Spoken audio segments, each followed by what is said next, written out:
All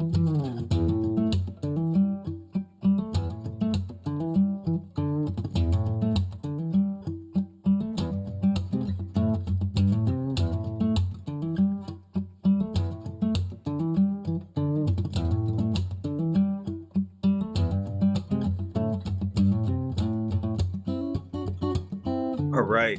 Well, joining us today, we have Luke Garver. He is the turkey project manager for Illinois. And last time we talked to Luke, I believe it was about a year ago. So we're happy to get another year of data under our belt and hear how the turkeys are doing. Almost the state of the turkey, state of the union, state of the turkey of Illinois here. Uh, Address you can give us. Yeah. So, hey, thanks for having me again. Always happy to talk turkey with anybody who's willing to listen. But so, as a whole, I always say turkeys are doing pretty good in Illinois. We've certainly seen some decline since their peak in around 2006, 2010 was when those harvests were at their peak and likely populations were at their peak.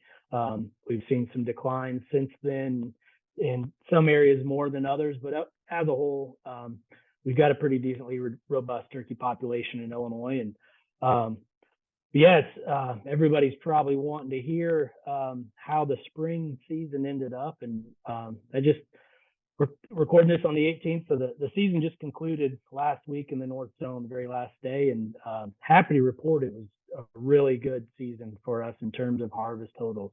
So the preliminary total for this spring was 16,122 birds. So we haven't hit that 16,000 number in a really long time.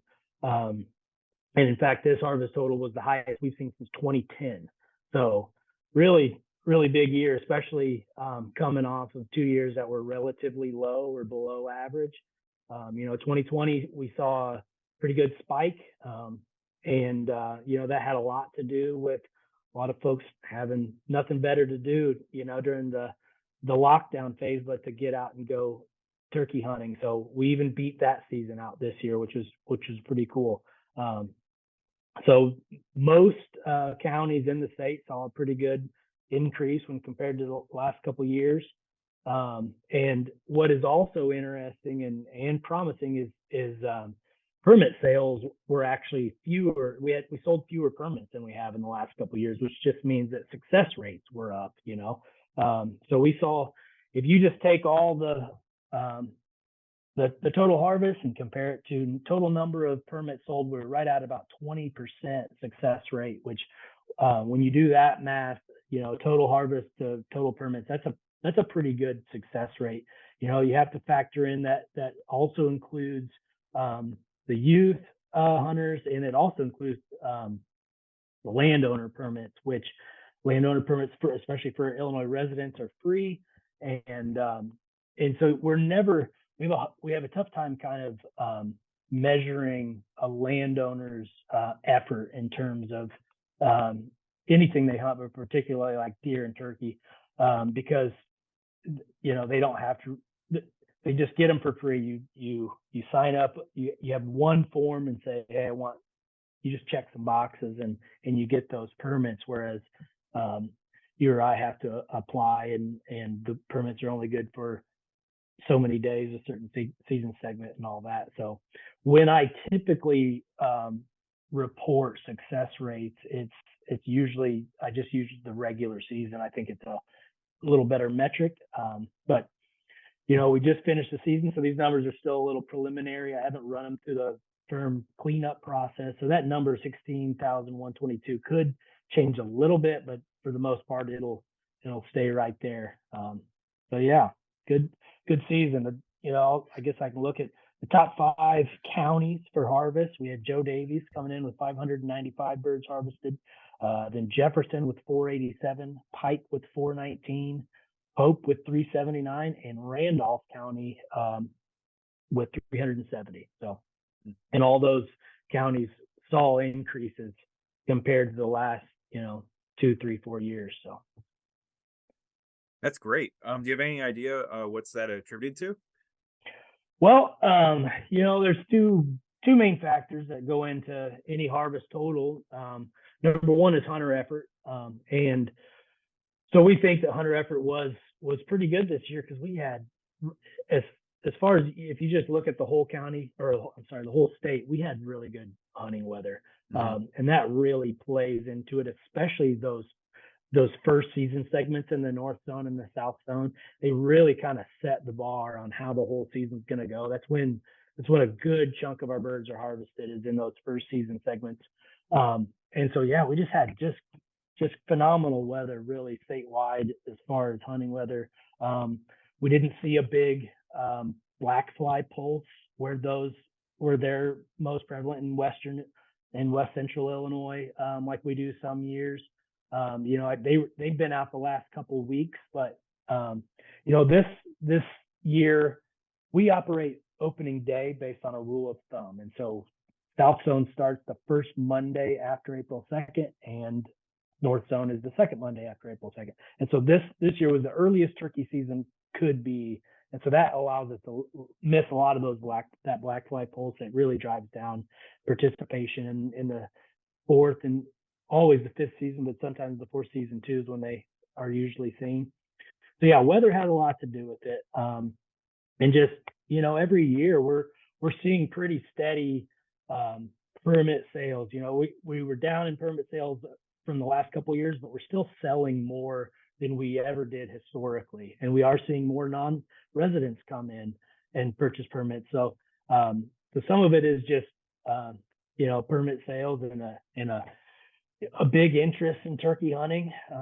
But then a lot of it is that weather, and folks could get out more days and enjoy the weather. But another very important factor that we shouldn't overlook is I think there are more birds on the landscape this year.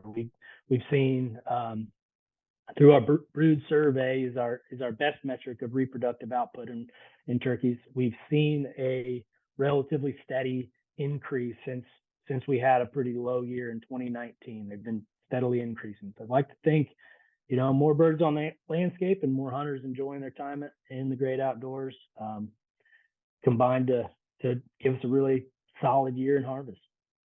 So, now one thing you mentioned is kind of how the turkey population was booming a while ago, and now, do you think it's kind of leveled out? Because, like, turkeys been moved around the state, translocated even long ago, and a lot of times when species do that, you see like this big artificial inflation. I know in Wisconsin where I work, they saw it with Fisher right after they were introduced, numbers went super high and they started managing thinking that was what was going to happen, but then it leveled back out to normal, and it's been that way ever since. So I'm wondering if that's a similar thing with turkeys. Yeah, we would like to think so. So it's still pretty early to say, but yeah, that's a fundamental in wildlife science, wildlife management is, when a species is introduced to a new area, they can overshoot carrying capacity, and when they do that, you see numbers dip pretty sharply, precipitously, and then as they expand into all the reaches of an area where they can occupy, those numbers kind of reach an equilibrium and level out. And so, yeah, we're hoping that's what we're seeing. And like any game bird across the nation, you're gonna see ups and downs, and they can be a cyclical thing based on a number of resources and predator pulses and that kind of thing. But yeah, it if you look at harvest totals, it does kind of look like that is what's going on. However, we're still pretty early in the big picture of wild turkeys in Illinois is still a pretty short window. So there's a lot of things that can play into whether or not they overshot carrying capacity, whether or not they've equaled out.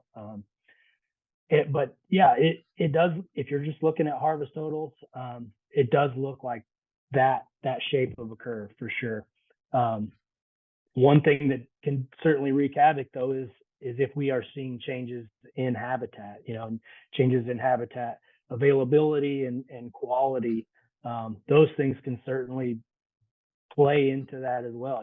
Confounding factors that will kind of make a shifting baseline. And so we may still see declines or increases in certain areas based on our ability to manage the landscape that's that's beneficial for wild turkeys.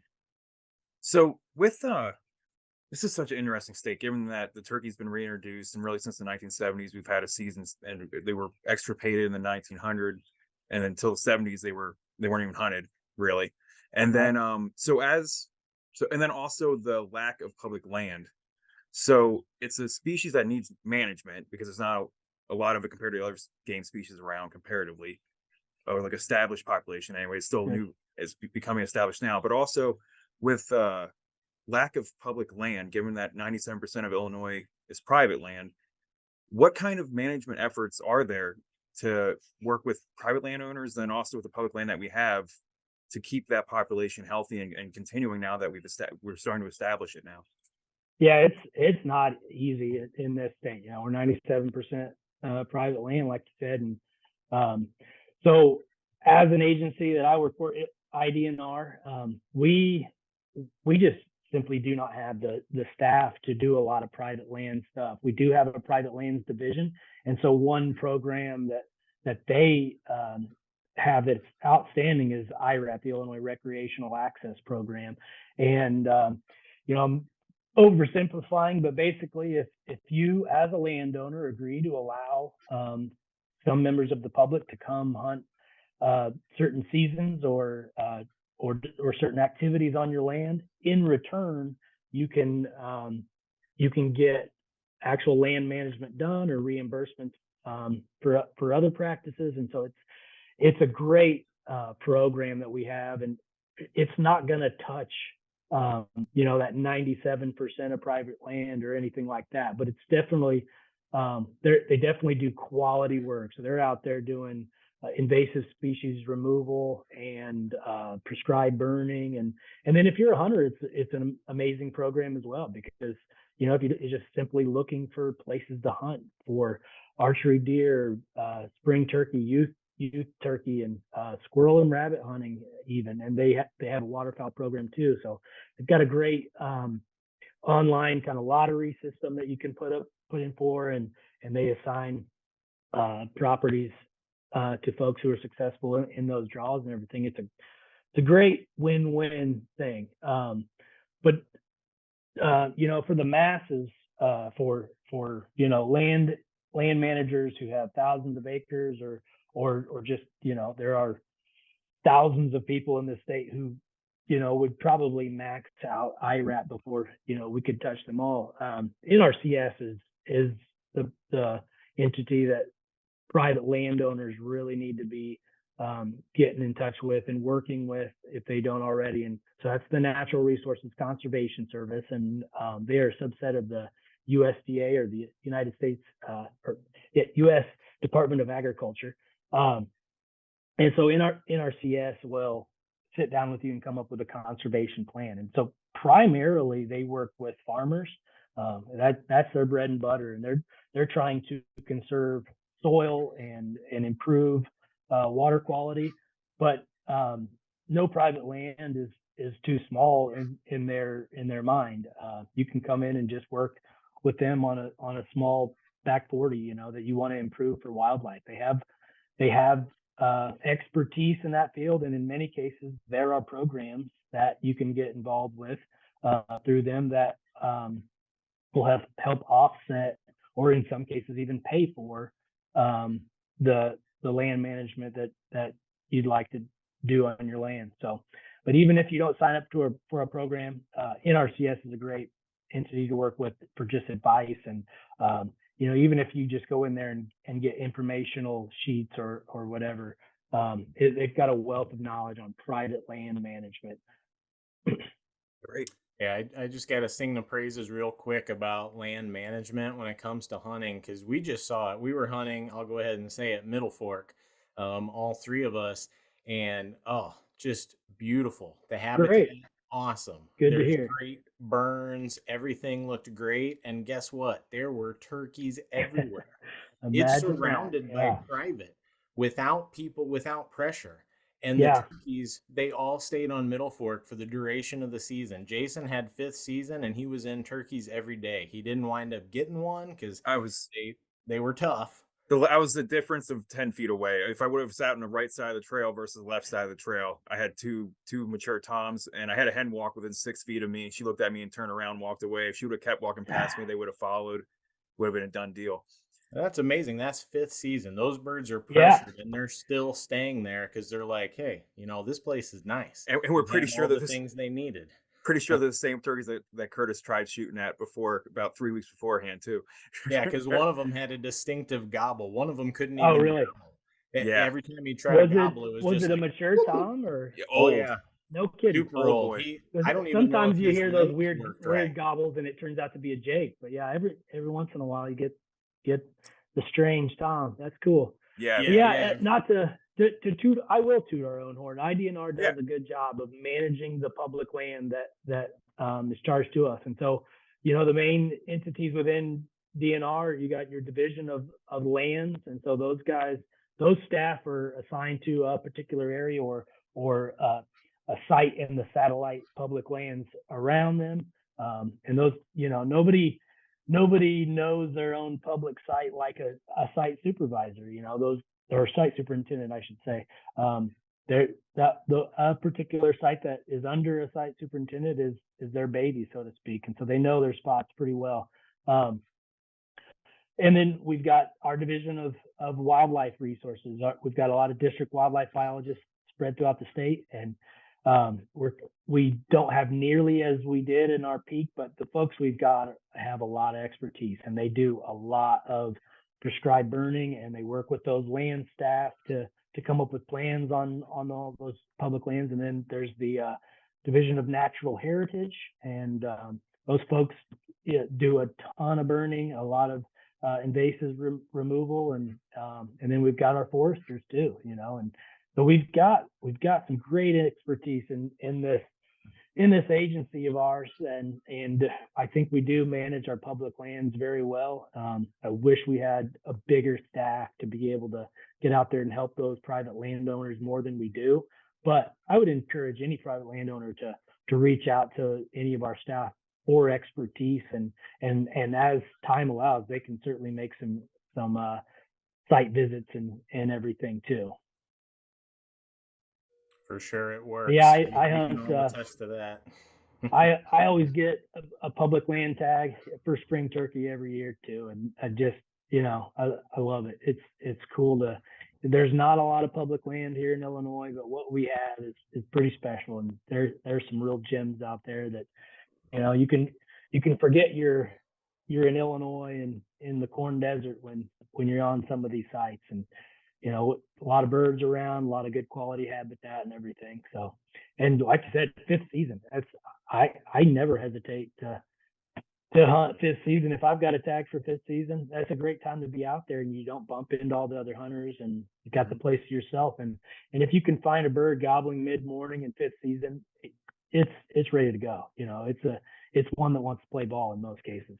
I have video of sitting on the edge of this field and having 4 to 5 to 6 gobblers on a ridge gobbling all at once in fifth season. And last year I got one May 12th, last day of the season, and then this year I had those toms. I had 2 shots at them, and just never worked out the way that I was trying to move up on them after they came down off roost. I sat right under the roost this time because I'd already tried for 3 days, and I didn't have any other time to hunt earlier on in the season. So I had 3 days, the last days of the season.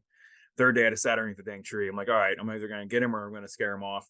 And they came down and just never came. There was that classic one step more from around this tree. It's Yeah. all I needed. And I even Yeah. popped my head around the tree. All I could see was these dense brown spots with white in the middle of them. And I'm like, oh my God, they're in full strut right there. But within 30 You yards. But you just, saw more turkeys than you did people, right, Jason? oh, I didn't see a person. No, I didn't see Yeah. one person That's great. at any of So the you're parking lots talking either. hunting public land late season. He saw more turkeys than people. That Oh, yeah. that says a lot That's right there. great. Yeah, Yep. that's what it's all about. It's And awesome. tons of deer, tons and tons of deer. Yeah. Yep. So no complaints, honestly. Like we love to complain, but we were looking at Yeah. each other. We're like, man, I got nothing to complain about this year. I got no. It was they were there.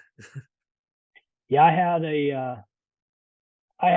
an interesting season. I hunted my tail off this year, and I typically get 3 tags, just to have more opportunity to hunt. I have never shot 3 birds in a season. I'll say that.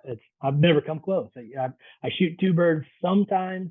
Most years I get a bird. Every once in a while I'll get 2 in a season. Never have I ever gotten close to getting 3 in a season. But I just get 3 tags because that gives me more opportunity to get out there. And 1 tag almost always I get for a public land site, and it's always good to be absolutely humbled on public land, when you do have some good private land to hunt. But yeah, it came down to me hunting. I had my 3rd tag was in 4th season, and I was hunting the very last day of my very last tag, and it couldn't have been better. I had on the roost probably heard 8 different gobblers. Not on the None of them were on the property I was hunting, but they were all within earshot. And so that's always a great start. And then I was hunting near an ag field and was able to get over to where I had a good view of this ag field and could see probably 20 birds, at the far end of the field. I'm like, well, if I can get those over here, it's gonna work out. And patience paid off. I was able to get a hen irritated enough to where she came into the decoys, and the Tom was still skittish. He hung on the outside, and he was out there, but I was able to get him close enough to get a shot off. So it all paid off. I wouldn't do it any different. All those days I was so frustrated and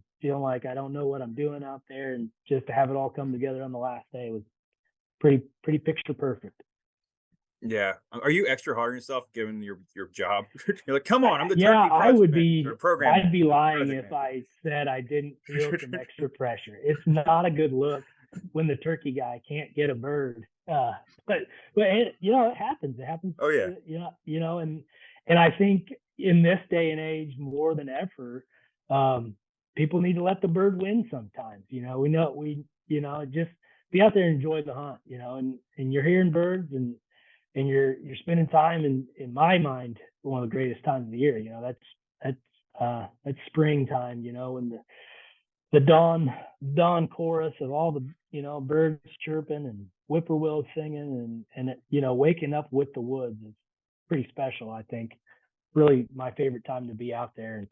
And but yeah, it's I do feel some pressure, especially from friends and family of mine who don't hunt at all. And I tell them how much trouble I'm having. They just like, what? You're the turkey guy. How do how do you not just walk out there and grab one? But yeah, you guys know, anybody who's hunted this bird long enough knows how difficult it can be, and it can be frustrating. And like we were talking earlier, some years it's like the first hour you're out there on the very first day, they just fall in your lap. And I've had those years. I've had stretches where that goes on 2 or 3 years in a row, where my very first day being out there, I get him out of the roost, and his feet barely touch the ground before he's in gun range. And then I've had years like this in the last couple for me where, gosh, I gotta burn a lot of boot leather and get my tail absolutely whooped on public land. But wouldn't have it any other way. That's why it's so fun. That's why they call it hunting, as they Hmm. say, not killing. No, for sure. Yeah, I appreciate the ones that take a couple more days than just the one morning. I mean, Yeah. this last year I got one in the fall as well. I got one archery with a crossbow, just walking to Oh, my deer cool. stand. So that was like 30 minutes out from walking from the car over to the deer stand in the afternoon, got one. But in the springtime, it took me 6 days. And I'll remember that one. I'll remember both because the uniqueness of getting one with the bow. But uh, the satisfaction for sure in the springtime Yeah. after 6 days of chasing them around the woods is unmatched. Yep. Certainly is. I've only ever shot one with my bow, but it was on Veterans Day a few years ago, and it was snowing sideways. It was just one of those brutal cold. But it seems like Veterans Day, we always have a big cold front come in. It's good duck hunting day a lot of days, but I was out deer hunting that day, and had 3 toms come out into a field that I was looking over. Um, and I just started doing a key call because the wind was blowing so hard they couldn't hear just yelps. So I happened to have a couple mouth calls on me. So I'm just keying, just making this high high pitched sound that I'm hoping they can hear. And they sure enough turned and just walked in just like it was a spring morning, even though it's snowing sideways, and came within 35 yards, and I was able to get one of them. And then the other two started gobbling. After I shot the one, the other two started gobbling and whipping up on him and everything. So that was pretty special. The only time I've ever got one with my bow, but that was a good one. That's awesome. Man, a snowbird. Yeah, Snowbird, not yeah. not Go. easy to do, turkey with the bow. No, no, it's not. Not at all. Not at all. I've flung 2 arrows now, and so far I've not struck a feather yet. But one of these days, man, they're so hard to pull your bow back. They Oh sink yeah, every yeah. time. It's Like, ugh, you just got to go for it. You can't have, when you start moving, you just keep going, because if you stop, you're done. You don't get a second chance to put your yeah. bow down, It's pick it back usually a group up. of them, so it's Yeah, not just right. one you got to worry about. It's like, oh, wait till Yeah. he goes behind a tree. Yeah, but there's 24 other ones. What Yep. about them? Yep. That dreaded hen putt. You hear that one hen putt at you, and game over. Yeah, didn't see her there to the left. Whoops. Yep. Better luck next year. Well, we have to have one question that's burning on my mind as the Illinois turkey guy. What is your favorite meal? Once you get a turkey, what's your go-to? Ooh, What's your favorite thing to do? gosh. You know, I really like a schnitzel. You take those breast, a section of the breast, and pound it flat, and Oh yeah. and little olive oil, a little panko, and shallow fry it, and then just a squirt of lemon over the top. That's really hard to beat. And in my mind, you can convert anybody who's never tried wild game or is shy about trying anybody will like that. And of course, your old fried turkey nuggets are great. But the other day with the legs and thighs on this bird that I just shot, I made a big batch of turkey carnitas, and so Oh. they Use turned out Hank really, Shaw's really. recipe on that. I do use his and kind of rip on it. Sometimes some of his stuff can be hard to find, but for the most part, I follow Hank Shaw's advice on at least methods. Can't always find his ingredients, but definitely. Yeah. But It's yeah, nice to live in the orange Central slices Valley of and California. yeah, yeah, and you got a chef that he's just on a different level. But gosh, he's everything I've ever made that's following his lead has been pretty dang good. And so the carnitas, you throw a cinnamon stick and orange slices and some spices and some broth in there, and just let it roll all day long in the slow cooker. I actually did it in a Dutch oven on the stove. But yeah, it was. And then I pulled them out, shred that meat, pull it out, and I had melted some bacon grease actually in a big cast iron pan, and spread that meat out, so it wasn't overcrowded, and put it in the broiler and let it crisp up, and pretty dang good. And we had several friends over, and a lot of them don't hunt, and they like, man, these tacos are very, very good. I'm like, well, that's wild turkey. So Wow. pretty satisfying when you can get folks to try something new or to really enjoy some wild game, especially when you took it. But I'd say those two are my top two. The breast, I love the schnitzel thing, or even just good old turkey nuggets, because my kids will eat the heck out of those. And then with the legs and thighs, I like to do them in the slow cooker and do some carnitas. I love tacos. That sounds Yeah, great. sounds really really good. I think we're all getting hungry now. Yeah, I know. But that's great because a lot of people struggle with what to do with the legs from a wild bird because Yeah, it is a little different than the chicken leg you get from the store. It's gonna remember these turkeys are running around all day long, so yeah, there's a whole lot of connective tissue in there, but when you do it low and slow in the crock pot, it just melts off, and even yeah. some of that connective tissue like jellifies and just turns into it just like marinates the meat almost. So, Right. And yeah, it's big just fan. it's a matter of patience. It really is, because those drums, I've had them where they're ready to go and fork tender after 4 hours, and I've literally had them in there where they take all day long. And so sometimes when you're doing those, you're just like, you got to be ready to have that meal also be ready to go tomorrow, because it may not be ready for dinner time today, depending on how many hours it takes and how early you got it in there. But yeah, a little patience goes a long way. You let them sit long enough, they will break down eventually. And then you got to deal with some tendons and everything, but it's worth it in my book.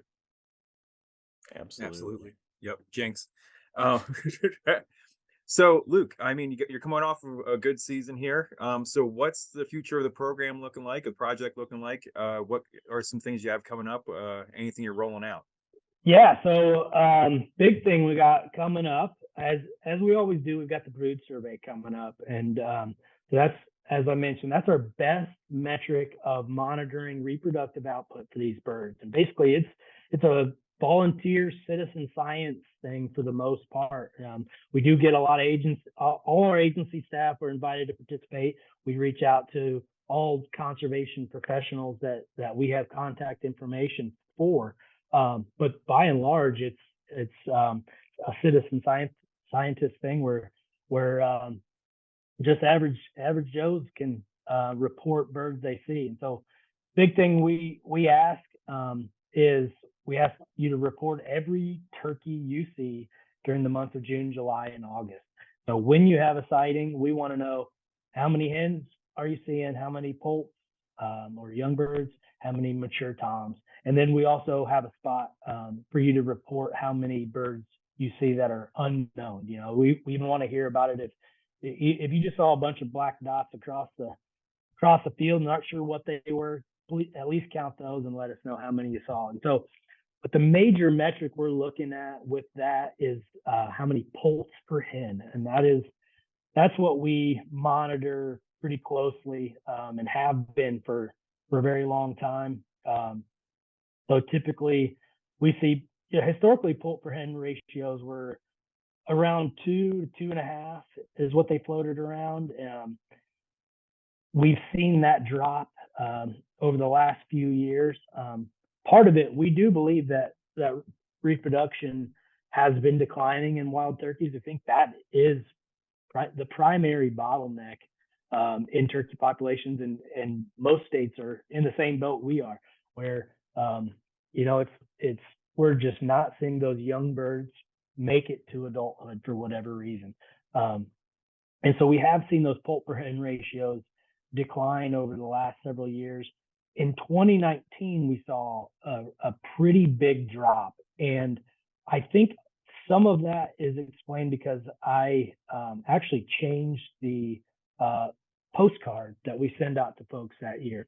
So up until 2019, we sent out these postcards that they asked you to report the number of broods you were seeing, is what it really emphasized. It said brood 1, brood 2, brood 3. And then a little slot in the bottom, it asked for you to report how many hens you saw without young. So the intent was that we still wanted to hear about all the turkeys you were seeing, but it wasn't emphasized as much that we wanted to hear about hens without poults as well.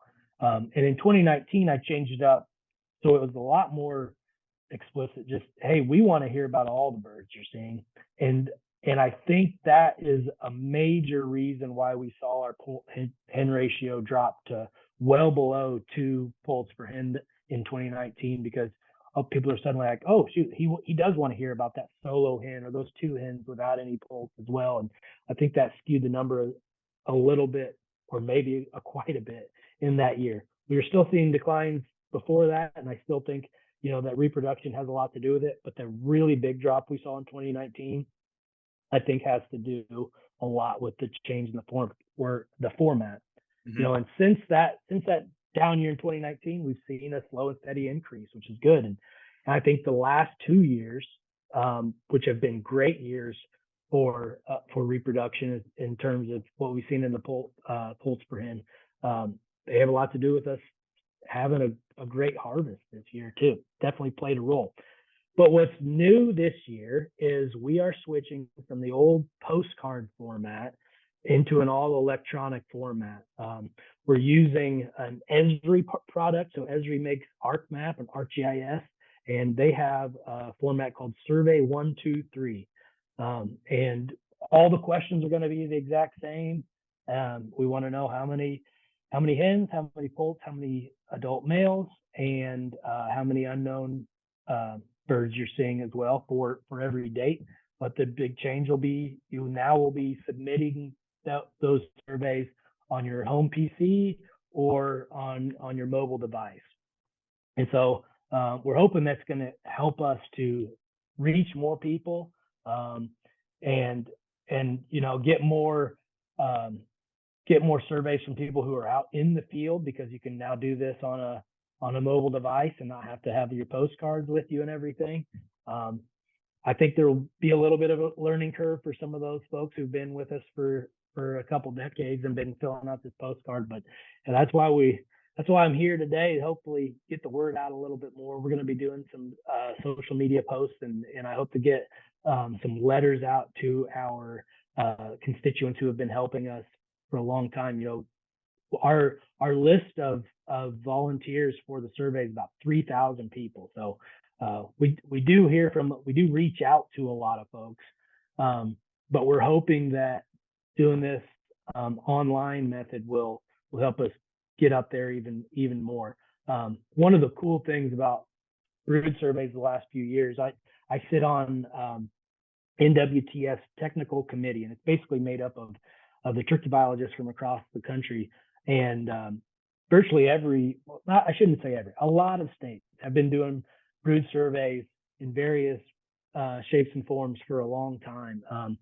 I'd say that Missouri, us, Iowa, North Carolina, Tennessee, Florida, so we're in Pennsylvania, several of the states, we've been doing them in mass, maybe more than other states, but there's many states that have been doing it for a long time, and even more that have come on more recently, and many of them have made this shift to an online format, and they all tell me that you won't regret it. You'll see a better response.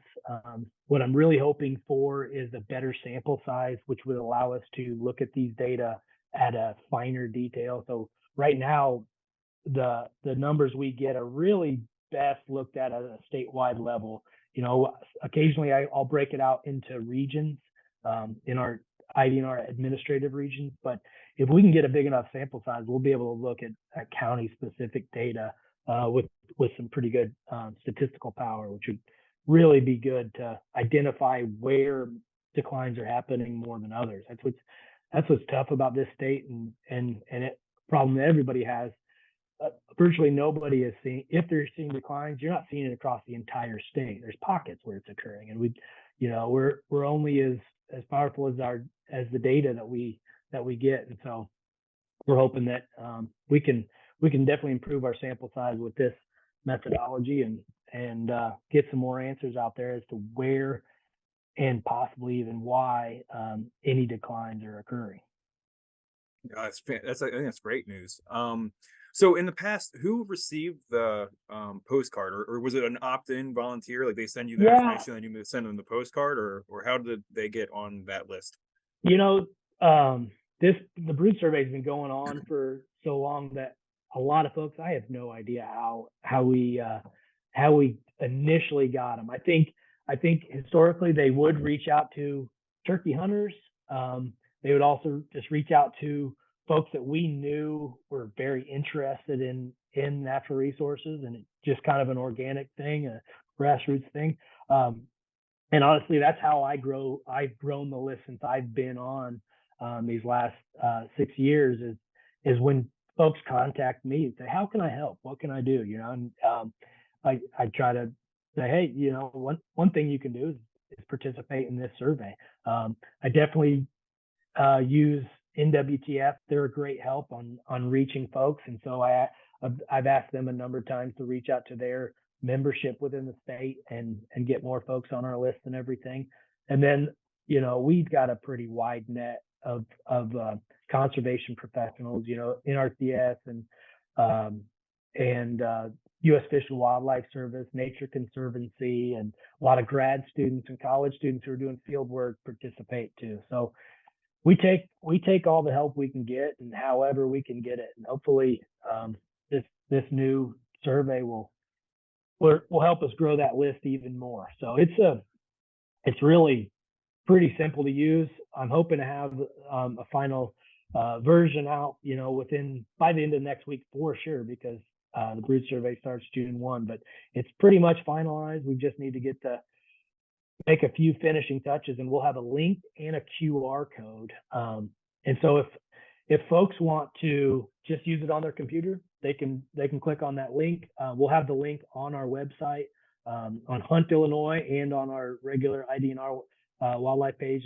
And if you Google IDNR turkeys, you'll be able to find the link. We'll have it easily found there. But then if you want to do it on your mobile device, we've got a QR code. You can bring up your camera, scan the QR code, click the link that pops up, and then on your mobile device, you'll have two options. You can either do it on your web browser, just like Safari if you have an iPhone, and it'll work great that way too. You don't need a username or a password. The survey just pops up.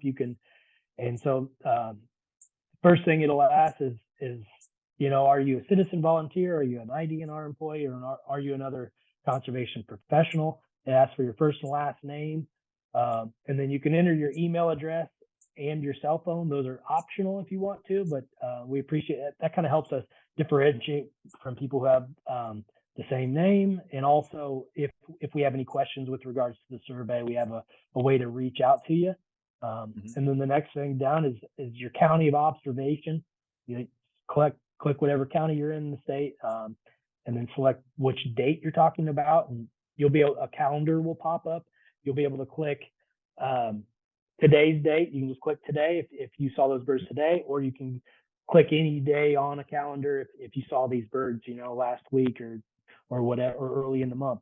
The next thing to pop up is actually a map, and that is also optional. If you'd rather not mess with the map, you can just skip that question. But if you want to pinpoint exactly where you were when you saw these birds, we'd really appreciate it. Especially, that's really helpful, if folks are in the vicinity of public land or large contiguous habitat, and it kind of helps. There's a lot of data and analyses that can be gleaned from these spatial data, whereas previously, as fine as we could ever get would be county. But now that we have this mapping feature, and you can pinpoint exactly where you saw these birds, we can maybe pick out pockets where we're seeing a lot of poults per hen, or conversely we're seeing a lot of hens by themselves or whatever. So that's very useful. If you happen to click the map and decide, oh shoot, I don't want to actually indicate where I'm at, in the upper right hand corner you can either click the delete the trash can or the X and exit out of that. And then just like the postcard, the next questions are number of adult females, number of young turkeys, number of adult males, and then number of turkeys of unknown age or sex. And then the final question is, have you already reported these turkeys earlier this month? And so what that helps us out with, we have some people who use trail cameras to make these observations, and we will happily accept trail cam observations. However, if you've got the same flock of turkeys going by this trail camera every single day, and especially if they've got a lot of poults, or conversely no poults at all, that can greatly skew the data if you're just having these repeat observations. So that was a question that's always been on the postcard, but I'm not sure it was ever. I think a lot of people may have been confused by it, but the intent of that is, have you already reported these birds within this month, as in June or July or August? And so we still want to hear about them if you're seeing them repeatedly. But we ask that, if you have already reported these birds within that month, click yes. And that helps us filter those observations out when we're doing the big analyses, and particularly when we are sharing our data with other states and they're doing these nationwide data sets. It's a pretty important thing to select as well. Sure. But then with the mobile device, like I said, you can enter it on a web browser like Safari on your iPhone, or you can download the app, which is Survey 123. So if you just look for Survey 123 on any app store, it's a free app to download, and you should be able to open up this survey on that app without a username or a password or any account. It should just be able to open up right there for you. And what using the app lets you do is to fill out your survey when you don't have any service. And so you're out there without service. You can open up the app. The survey will be already saved on your app, and you can fill it out, and then it'll wait until you have service before it reports it. So that's a great part of having the app. But folks who just want to do it from their home on their PC, they're welcome to do that as well. And then, if folks really do have an issue and just can't seem to get the hang of the survey, they're more willing to email me at luke.garver@illinois.gov. Sometimes I regret putting that email out there because I get so many hits, but I know if somebody wants to participate, we want to have your observations, and we want you to help out if you want to, and so you're welcome to email me your observations as well. No, fantastic. Two things pop into mind when I hear about this. One is Pokemon Go. Yeah. And I mean, I know there's still people. I Yeah, never this is got into it. My wife got sure, into it. yeah. My buddy got into it. I know people who literally it helps them go on walks. They go around and collect Pokemon. You want to go on a hike at Middle Fork? Keep an eye out for turkeys, and as you're seeing them, Yeah, fill it out. there you go. So there you go, Turkey Yeah, if Go. you want to call it the Pokemon Go of turkeys, I'm good with that. Yeah, Whatever gets folks out there looking for birds, no, for I sure. am happy to do it.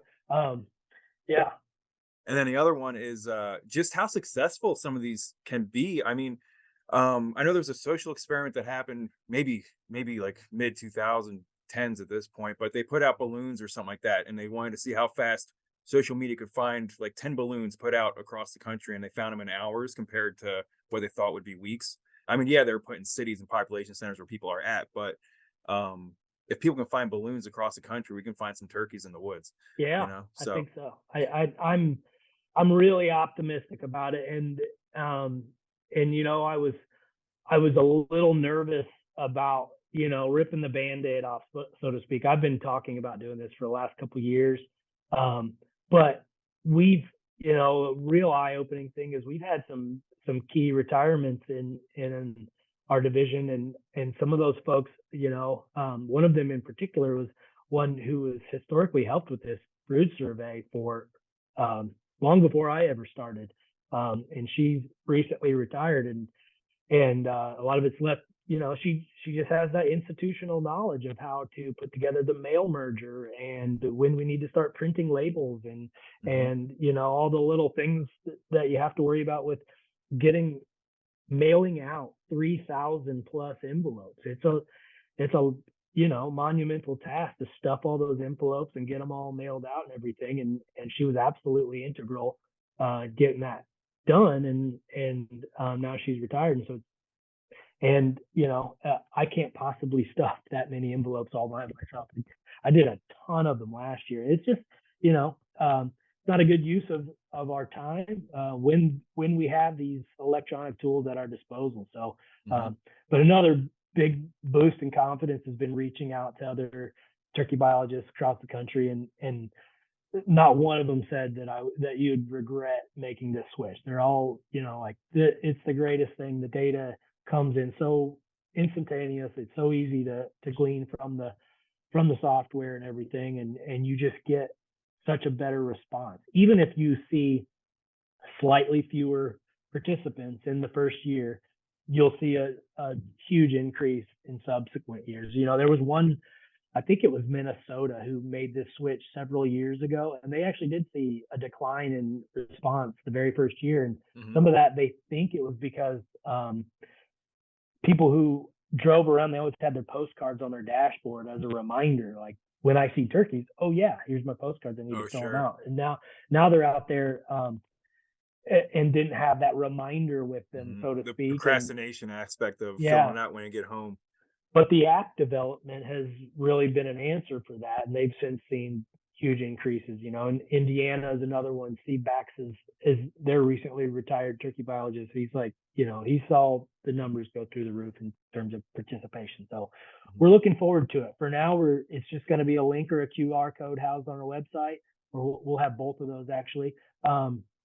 But I'm hoping that we can build up a nice little page around this, with if you Google other brood surveys in other states, some of these states have cool how tos that show, a picture of a bunch of turkeys and what the comparison in size is from young Oh, sure. young birds to adult. at various times of the year. And that's another real interesting thing. And some very good data can be gleaned from if you have that. If that is a question on your survey to ask what size they are, if it's based on the approximate size, you can kind of tell how old they are, which allows you to tell when they hatched, obviously, and which allows you to tell when nest initiation was, and a whole bunch of things can be kind of loosely tied to that information. So it's going to be cool. I'm looking forward to having more high quality data at my disposal. Absolutely. Yeah, I mean, you get harvest results is one thing, but having a multi-month long, it's only going to be the summer months that you're really going to be asking for Yeah, data for this right now. right. Yep. Yeah, And but so still, we that's do it in huge. June, July, and August. Hmm. A lot of states only do July and August because in June, the average hatching date in Illinois is right around June 1 or into those first couple of days of June. So right there, you're very unlikely to see those couple day old poults, even if they're running within 30 yards of you because they're so tiny. Hmm. So a lot of states don't even use June because they think it's negatively biasing the data because birds are either hard to see or they simply haven't hatched in that month yet. We still ask for those observations and just filter it out on some analyses. But yeah, June, July, and August is when we're mostly asking for it. And birds get any older in August. If they're hatching in June, by the end of August, it's pretty hard to determine if they're immature or mature birds too. So Um, is it just not as beneficial to keep track of them throughout the whole year and see what adult birds are doing and stuff? It's more worried about the no, population growth, and you care more about the it young would ones, or be. what?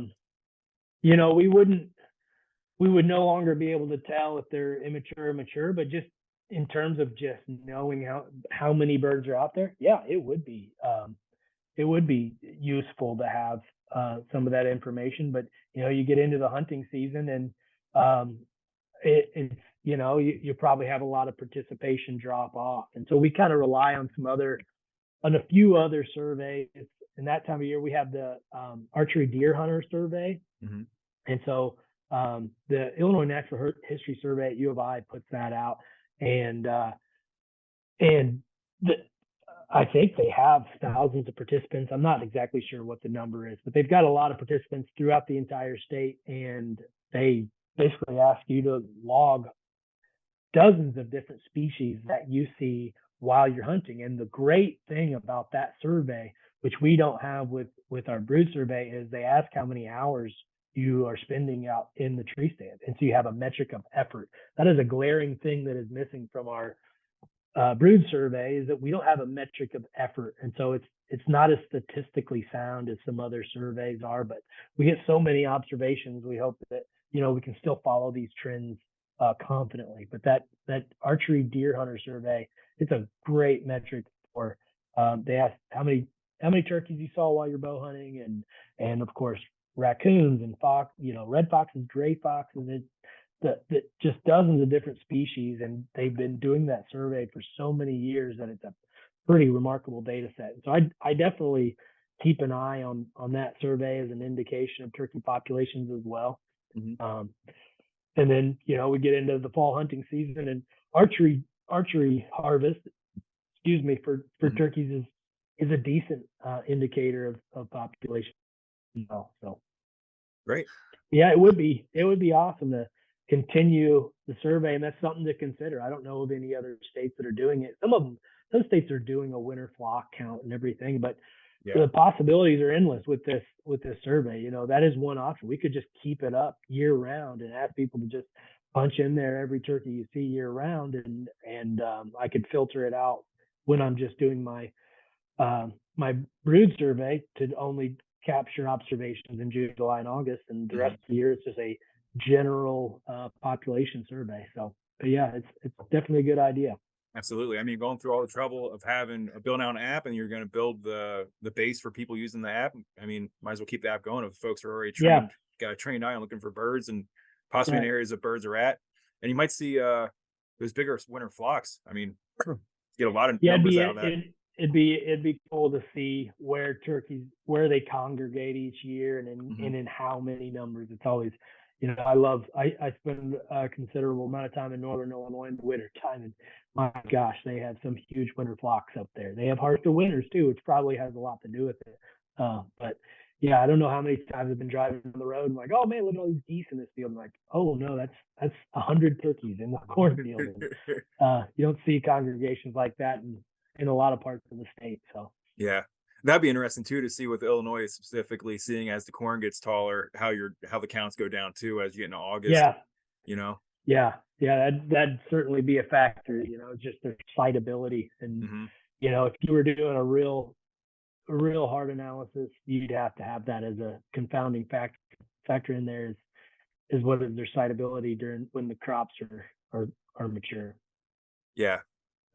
All these things that people need to think about when they ask you, so how many turkey are in Illinois? Yeah, It's a hard exactly. question to Yeah. answer.